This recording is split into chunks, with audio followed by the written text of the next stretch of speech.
Imagine, if you will, there's a tsunami spreading across the planet, a tsunami of modernity. And in front of it, what it's taking is cultural diversity, traditional language, traditional knowledge. Every 2 weeks, an elder somewhere on the planet passes away. And what passes away with them is a complex understanding of medicines, traditional medicines, deep understandings of climate and local ecosystems, and potential knowledge of cures to the diseases that plague our planet today.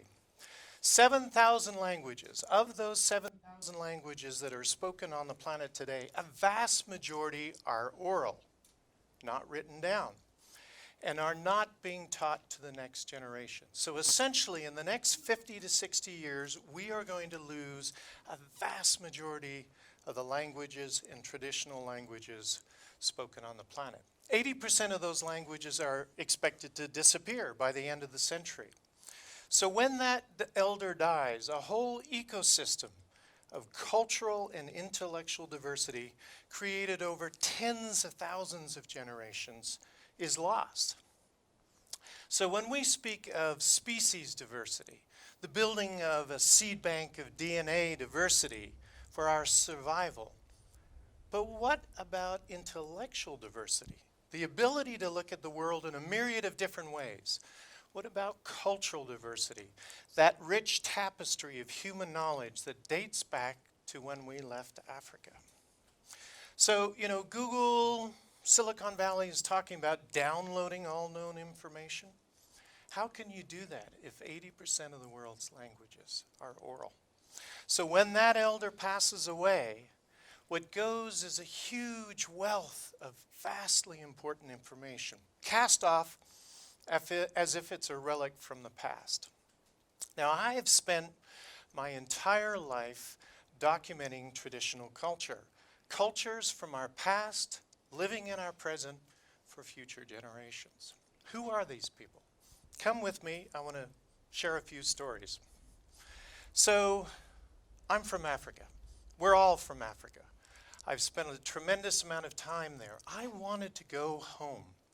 And where we all came from was Kenya, Masai Mara, Serengeti, the plains right there. I wanted to go back and meet with my brothers and sisters. So I hired Jackson, a Maasai guide. He'd been sent off to Nairobi, trained, became very disillusioned with modernity, came back, was being trained in his village to be an elder. I wanted to just walk. So for 5 days, we walked across Masai Mara, Serengeti, past elephants, past giraffes, sleeping under the stars, firing him with questions every night. And then on the last night, under that fireplace, he said, "Chris, I've answered many of the questions for you. I want to ask you some questions." I said, "Sure." He said, "What are your initiation rituals in your culture? What do you do with your elders when they're too old to work in the fields? What do you do to preserve the land for the next generation?" I was stumped. What are our initiation rituals? Seriously, what are our initiation rituals of any significance in our culture? I was stumped. So in the end, he had read about a Navajo elder from the southwest of the United States. And for them, they not only preserve the land for the next generation, but for 7 generations. I'll come back to that story. I spent 10 years traveling in New Guinea, living there for 6 months each year. I wanted to do a complete documentation of all of the remaining Stone Age tribes. About halfway through the trip, I was over in Irian-Jaya, way up in an isolated valley, and I had heard about this young boy who was going to be initiated. So the day before this image was taken, I came over the ridge, down through the valley, up, and just to camera right was an elder sitting there, watching me come up the hill. I sat down beside him, and through my translator, he said, "Which valley are you from?" And I smiled, and I said, "Many, many valleys away." Because in New Guinea, you literally can find isolated tribal groups that stay in their valley, to the point where there's 1,000 languages, not dialects, languages in the island of New Guinea. So it's quite conceivable a white person could come over the hill and live in the valley behind. He kept pushing, which valley are you from? And I kept saying, many valleys away, many, many valleys away. And eventually he smiled and he said, I know. You're from where the green meets the blue. He had heard of this place, the color of the sky, when the land ended was the ocean. And I thought about that, because we're all from where the green meets the blue. We're from this small, isolated planet spinning out in the universe, to the point where about a year ago, I was at a conference, had the great privilege of lecturing with an astronaut, the last female astronaut up in the space station. And after she had lectured, I'd lectured, she came running up to me and said, you're right. One of my favorite things to do when I was up in the space station at the end of the day is look through that big window, turn around away from Earth, look up into infinity, and then pause a moment, turn around, and look at that small little fragile planet where the green meets the blue.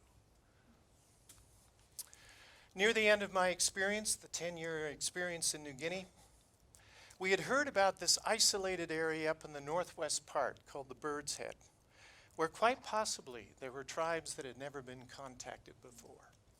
We put together an expedition, hiked in about 3 weeks, and indeed we found a tribe that had never had contact with Western civilization. What a profound privilege it was. Through translators, we broke bread, we had amazing stories to share, we sat around, we exchanged ideas and thoughts. And on the very last day, when this image was taken, cameras packed away, bags all ready to go, a storm came rolling up the hill. They brought out their very fashionable banana leaf raincoats. Storm passed, the sun was setting, and I cast my eyes up in the sky. And about 30,000 feet above me was this white jet trail of a jet streaming probably from Darwin or Sydney to Bangkok or Tokyo. And it struck me, what an amazing moment.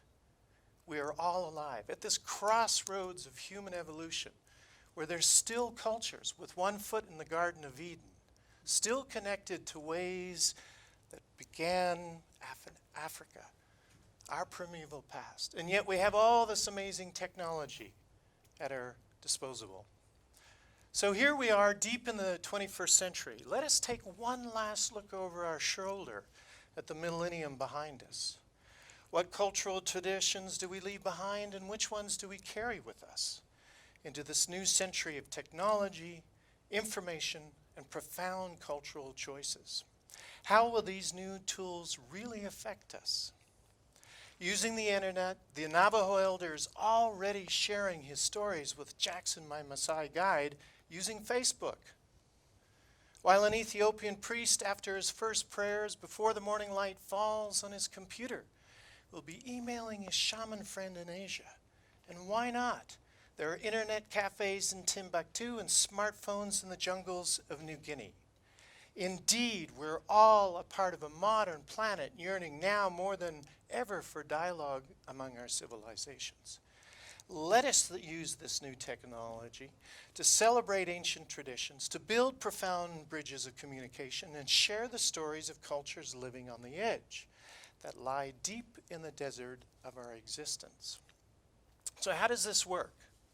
Well, we at National Geographic have created a program in combination with the foundation that I have called Last Mile Technology Program to connect people that want to not get left behind on the wrong side of the digital divide.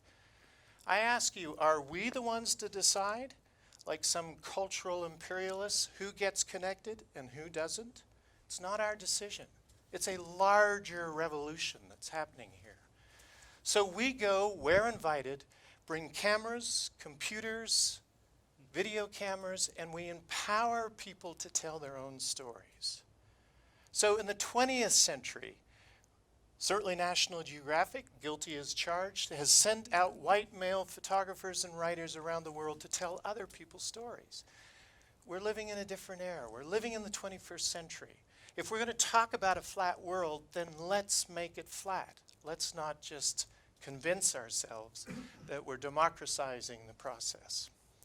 So we go in, we create opportunities for people to tell their own stories, whether it's connecting around archiving their information, their mythology, or working as we do in areas like Nepal with the Sherpas that have some social issues, or I just got back from the Amazon about a month ago where we were dealing with some issues with the Peruvian government, empowering indigenous tribes in the Amazon, giving people the opportunity to connect, to share information. We created a website that is password sensitive, so indigenous groups are talking all over the world. So, indeed, Jackson is talking to the Navajo, and the Ethiopian shaman is talking to the one in Borneo, and it goes on and on from there. Everybody downloading and uploading information and coming together around the digital fireplace of sharing the story of what it means to be human. We work very closely with YouTube, and they have created a disappearing language website, and this is a website for indigenous people. They want to share their stories. Up it goes. You can have a look at it. Now, this is a very famous image by Steve McCurry, an incredible photographer. Afghani girl, one of the classic iconic images of our lifetime. But quite frankly, I'm more interested in what the Afghani girl has to say. I'm not saying either or. We are not talking about either or. We're talking about merely putting more seats at the table so there's a bigger dialogue, a bigger conversation. We have a program giving grants to indigenous and underrepresented cultures to empower them to be visual storytellers and videographers. So we have this amazing photographer that won a grant. Oh, by the way, the first recipient of one of our grants was an Afghani girl, the first Afghani girl to graduate from the first post-Taliban media school in Kabul. She's gone on, she's worked for the New York Times, National Geographic magazine, books coming out. We've empowered her, and she is off and running. Ayin, an amazing Mongolian herdsman, spends 6 months of the year out with his tribes, doing his work, documenting it, and then the other 6 months putting it together in books and publications from around the world. I call him the modern Edward Curtis. Akitende, another incredible photography from Nigeria, doing amazing, amazing work. We live at this moment where there are opportunities for everybody to be a part of the dialogue. And a part of our program is the grand hope that we can create a digital database where everybody can load up this pertinent, absolutely important information, because it's disappearing. And again, I talk about DNA diversity, having a seed bank of opportunities for us to survive the issues of the 21st century. But what about intellectual diversity, cultural diversity? So as the chainsaws fell the last trees that hide the first people, we're alive at an amazing moment in human evolution. That rich tapestry of human culture, that fabric that is made up of the dazzling array of man's diversity, is at a crucial crossroads. Will we as a species let go and sever that fragile umbilical cord to our primeval past, finding ourselves truly alone, without cultural purpose, adrift in a vast sea of space with nowhere to go? Or will we make a different choice?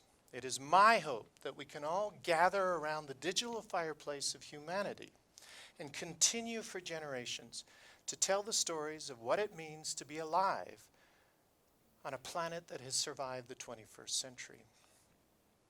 Margaret Mead, the great social anthropologist, once said, her greatest fear, having been born into a polychromatic world, is that our children will wake up in a monochromatic world and never have known the difference. Thank you.